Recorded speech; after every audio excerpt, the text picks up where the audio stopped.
DJ Mahesh काजी hi tech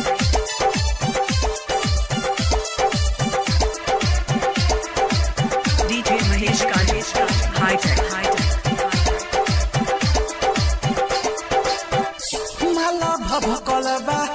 भर के गगरी रे माला भभकलबा भर के गगरी रे ई तो देखे में लागतिया लोकल हियो रे ई तो देखे में लागतिया लोकल हियो रे ई छोड़ी निषाद जी के ठोकल हियो रे ई छोड़ी निषाद जी के ठोकल हियो रे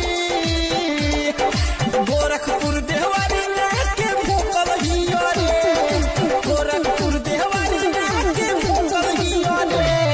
ई छोड़ी निषाद जी के ठोकल हियो रे ई छोड़ी निषाद जी के ठोकल हियो रे डीजे महेश निषाद साहनी साहनी साहनी जी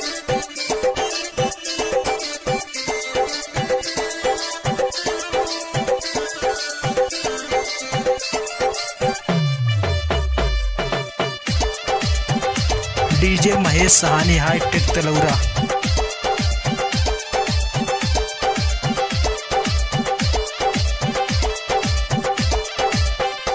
नइखे तनिको पवित्र रे झूठे मारे ले तर रे बारी फेकली पछार जोइसे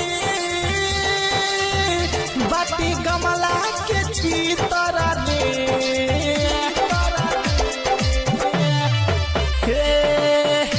नइखे तनिको पवित्र रे झूठे मारे ले तर रे बारे फेकले पछार जोइसे बाटे कमला के छीतर रे आज के साटा बा कितना खाता बा आज के साटा बा कितना खाता बा गाया पटना में वही खाती जो खल हियो रे गाया पटना में वही खाती जो खल हियो रे ई छोड़ी निषाद जी के ठोकल हियो रे ई छोड़ी निषाद जी के ठोकल हियो रे डीजे महेश राजा हाईटेक ठोकल हियो रे गोरखपुर देवारी के ठोकल हियो रे ई छोड़ी निषाद जी के ठोकल हियो रे ई छोड़ी निषाद जी के ठोकल हियो रे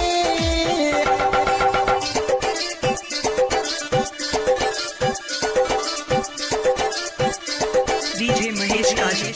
हाईटेक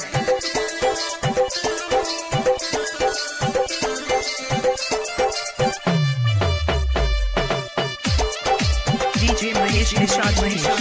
साहनी साहनी साहनी जी